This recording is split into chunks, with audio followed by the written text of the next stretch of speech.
Oke, Bapak Ibu, kita masih ada satu sesi lagi ya. Jadi jangan pulang dulu, ya, karena ini sesi ini penting juga. Ya, ini akan disampaikan tentang surat tanda registrasi oleh pembesar ID kita.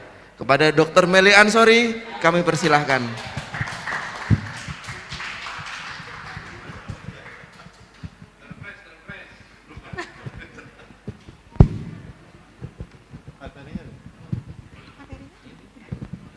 Ya, terima kasih. Sedikit saja, karena memang udah sering sekali kita mengajukan bentuk perpanjangan SIP, tapi terkadang kita itu belum paham itu ada namanya STR, borang-borang, ranah pada saat kita mengajukan SIP, itu ada presentasenya. Langsung materinya, Mas. Ya, langsung. P2KB online. Jadi pada saat kita mengajukan SIP, kita harus mengisi borang-borang ini dulu. Ya, sebelum kita mengajukan SKP, berapa target yang sudah kita capai dalam waktu 5 tahun ke depan, yang sudah berjalan. Lanjut. Ya, ini lanjut aja, saya rasa teman-teman sudah paham ini. Lanjut aja. SKP itu kepesertaan dokter dalam setiap kegiatan, apapun kegiatannya. Pada saat bakti sosial, kegiatan wajib yang harus kita laksanakan sehari-hari di tempat tugas, kemudian kegiatan non-praktek, itu bisa dimasukkan dalam kegiatan untuk pengajuan SIP. Ya, lanjut. Kemudian SIP ini pada saat setelah kita mengajukan SKP, bukti kepesertaan kita dalam setiap kegiatan akan dikeluarkan SIP, rekom dari PBID. Lanjut aja. Verifikasi ini pada saat teman-teman mengajukan ranah SKP, itu akan ada verifikasi dari tim P2KB online di cabang masing-masing. Setelah diverifikasi, kemudian berkas kita kirim ke PBID. Setelah itu selesai semua, nanti baru ada nomor surat rekomendasi keluar dari PBID. Lanjut. Ini 5 ranah yang perlu diisi. Yang satu ranah pembelajaran, yang kedua ranah profesional, yang ketiga ranah pengabdian masyarakat dan pendidikan. Minimal 3 ranah wajib dipenuhi. Dari 5 ranah ini, 3 ranah yang wajib dipenuhi yaitu ranah pembelajaran, ranah profesional, dan ranah pengabdian masyarakat. Jadi dari 5 ini 3 wajib dipenuhi. Lanjut. Walaupun 100%, di sini maksimal 50%. Kemudian kegiatan profesional 30% sampai 60%. Kegiatan pengabdian masyarakat non profesi 10% sampai 20%. Walaupun tiap hari baksos terus 100%, di sini cuma 60% maksimal di sini. 20% di sini. Jadi tidak bisa dimaksimalkan sampai 100%. Kemudian kegiatan publikasi ilmiah 0 sampai 40%. Kemudian kegiatan pengembangan ilmu dan pendidikan, seminar terus, itu ada 40% ranahnya. Jadi walaupun nanti dimasukkan SKP-nya seminar tiap hari, tetap hanya 40% maksimal di sini. Jadi berimbang, 5 ranah itu berimbang. Kalau memang masing-masing itu berimbang, 100%-nya itu semua ranah ini, 5 ranah ini akan masuk semua. Lanjut. Kemudian proporsinya, ranah kegiatan, ya, kegiatan pembelajaran. Kompetensi utama ada kompetensi tambahan. Proses pencapaian 20% sampai 50%. Porsi pencapaian 0 sampai 5% itu ada 2,5 sampai 12,5. Kegiatan profesional wajib, ya, itu pencapaian 30% sampai 60%. Kalau tambahan 10% tambah 15%, itu SKP-nya 25 sampai 37,5. Dan itu semua sudah ada porsi pencapaian dan ada nilai SKP-nya masing-masing dari tiap ranah. Lanjut, Mas. Kompetensi tambahan itu untuk mempertahankan kompetensi tambahan adalah 20% yang ekuivalen dengan 50 SKP. 20% itu sama dengan 50 SKP yang merupakan dari total 250 SKP selama 5 tahun. Ya, jadi maksimal itu 50. Jadi tidak ada porsi maksimal dalam setahun itu langsung didapatkan 100 SKP, itu 20% itu sama dengan 50 SKP. Dari total 250 SKP yang kita ajukan dalam waktu 5 tahun. Wajib terpenuhi unsur profesional dan unsur publikasi ilmiah, ya, atau pengembangan ilmu dan pendidikan. Bila mempunyai satu kompetensi tambahan, maka kompetensi utama harus memenuhi 200 SKP, sedangkan kompetensi tambahan 50 SKP. Jadi yang wajib itu 200 SKP, tambahannya 50. Bila mempunyai lebih dari satu kompetensi tambahan, maka setiap kompetensi tambahan harus memenuhi 50 SKP. Ya, dengan jumlah total tetap 250 SKP. Ya, walaupun nanti total ada 300, 400 SKP karena terlalu aktif sampai 300 SKP memang. Ya silakan, tapi tetap memenuhi ranah-ranah ini. Lanjut. Ini contoh misalnya batasan minimum maksimal bobot kredit kegiatan P2KB ya, untuk simposium dan workshop. Contohnya seperti ini, ada kegiatan seminar lokal, nasional, dan internasional. Untuk lokal itu ada jamnya, kurang dari 8 jam itu 1 hari. Kalau misalnya 8-16 jam itu 2 hari. Kemudian yang lebih dari 16 itu 3 hari. Pesertanya itu maksimal 2-4. 2 hari itu 8, 3 hari itu 12. Jadi sudah ditentukan maksimalnya masing-masing. Begitu juga untuk nasional.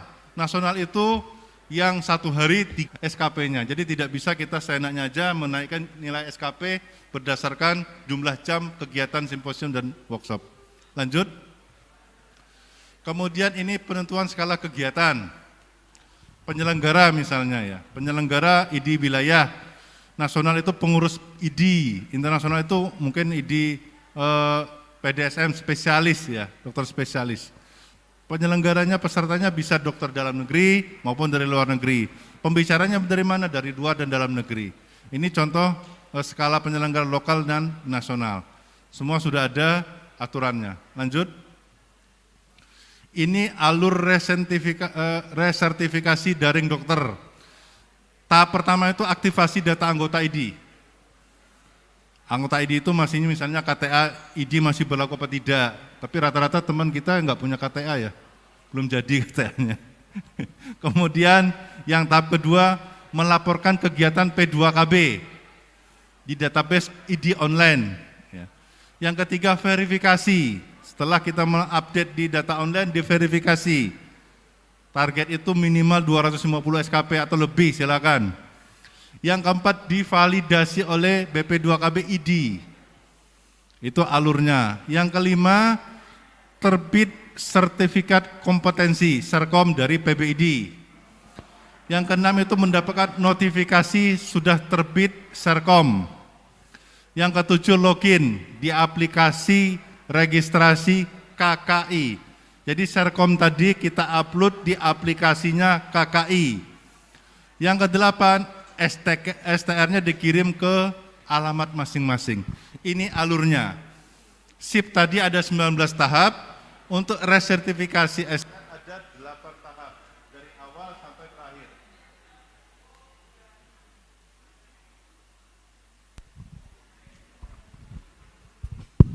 Ya, jadi ini ya, jadi dari awal, dari aktivasi sampai keluarnya STR pada saat dikirim.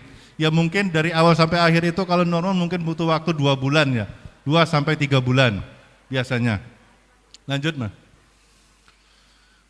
Ini keterangannya, untuk aktivasi kata ID ada di www.idonline.org. Silakan dibuka. Di situ ada ID online. Ya.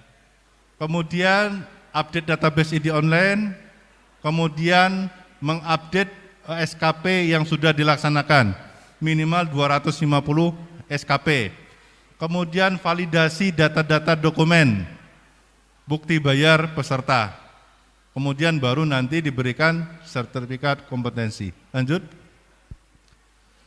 Setelah Serkomnya keluar, baru terbit nanti dikirim ke ID cabang. Baru nanti kita masukkan ke aplikasinya kki.go.id. Ya, baru nanti Serkomnya itu diupload di situ, keluar kode billing. Kode billing ini biasanya berlaku hanya 1 minggu. Jangan sampai teman-teman kelewat 1 minggu ini 12 sampai 1 bulan lewat. Ini pernah terjadi, itu pernah diklarifikasi, kekonfirmasi ke nomor HP, Ada kode billing. Kode billing ini kode pembayaran harus diselesaikan dalam waktu 1 minggu. Jangan sampai lewat. Kalau lewat nanti urusannya lebih susah lagi karena harus konfirmasi ke KKI lagi. Kode billing harus diselesaikan dalam waktu 1 minggu. Kalau ini sudah selesai semua, nanti proses sudah selesai, baru nanti STR terbit dikirim ke alamat masing-masing. Lanjut. Ini saya rasa tadi ya, lanjut. Dokter spesialis mungkin tidak ada berbeda, mungkin harus ada rekomendasi dari perhimpunannya masing-masing, itu bedanya. Jadi verifikasi di perhimpunannya masing-masing, beda dengan dokter umum. Lanjut. Lanjut. Ini resume kegiatan, contoh ya, ketentuan verifikasi seperti ini. Ada ranah pembelajaran berapa SKP, kemudian di verifikator. Ini hard copy-nya. Kadang-kadang kita melaksanakan dengan menggunakan soft copy biasanya. Lanjut. Sudah selesai ya. Saya rasa itu sedikit gambaran untuk teman-teman untuk mengurus STR, Serkom, kemudian akan menjadi SIP. Itu kalau dari awal kita berbicara 8 tahap pada saat ngurus STR dan 19 tahap pada saat SIP-nya keluar. Jadi butuh waktu kurang lebih 2-3 bulan. Jadi bisa dikira-kira kalau memang STR SIP-nya itu sudah mau habis, jangan sampai mepet. Kurang lebih 4 bulan sebelum SIP-nya selesai. Ya kalau mepet 1 bulan nanti kalau yang kerja sama BPJS siap-siap dikejar BPJS. Ya saya rasa itu, terima kasih. Assalamualaikum warahmatullahi wabarakatuh. Waalaikumsalam.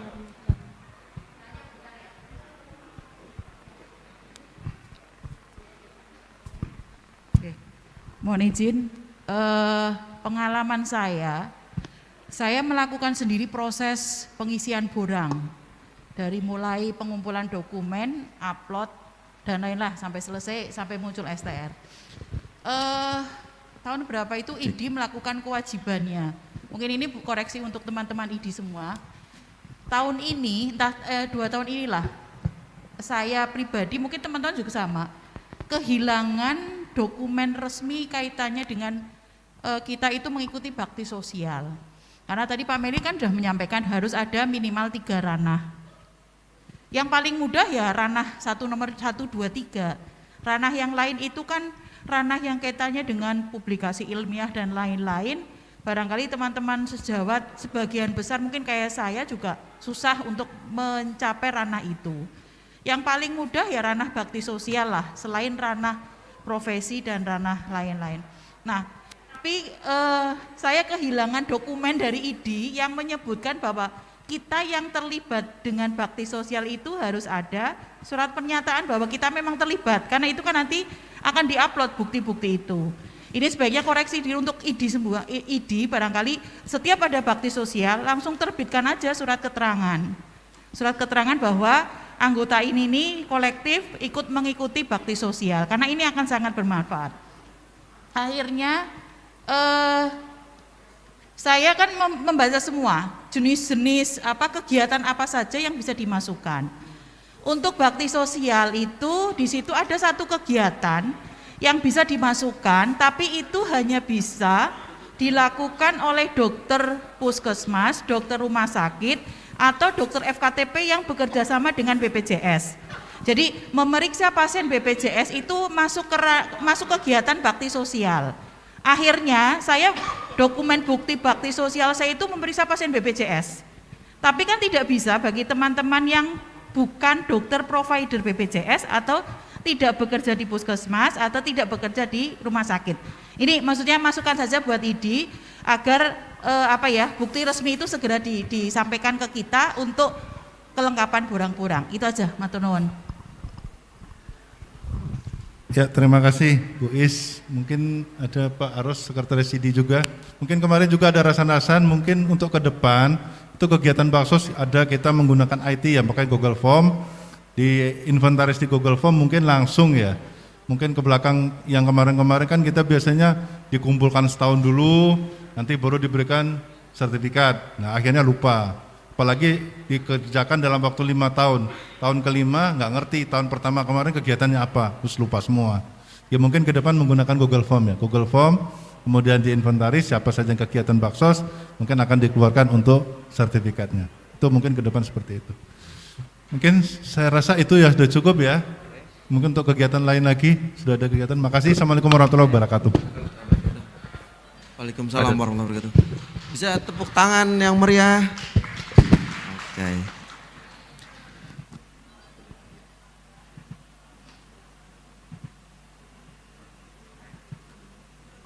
Baik, Bapak Ibu, demikian penyampaian materi surat tanda registrasi oleh Dr. Meli Ansori. Kami ucapkan terima kasih. Sebelum kita akhiri Bapak Ibu, ini masih ada satu sesi lagi, tapi tadi ada pesan bahwa kita akan menampilkan website. Ya, ada sedikit yang akan kita tampilkan yang nanti mungkin bisa membantu kita semua. Ini kira-kira seperti ini nanti websitenya. Tadi kan dijelaskan Dr. Meli bahwa kita harus mengupload ke ID online kemudian ke KKI ya. Ini kurang lebihnya seperti ini nanti. Oke, terima kasih. Sebelum acara ini berakhir, nanti akan ada beberapa sedikit sesi hiburan dari Dr. Boeing dan Dr. Teguh. Untuk itu kami persilahkan Dr. Boeing dan Dr. Teguh maju ke depan. Sebelumnya jangan pulang dulu ya teman-teman sejawat, karena masih ada door prize. Ternyata masih ada 5 door prize lagi yang baru datang. Ya, jadi untuk sementara jangan pulang dulu. Kita saksikan lagi hiburan dari Dr. Boeing Dewantari.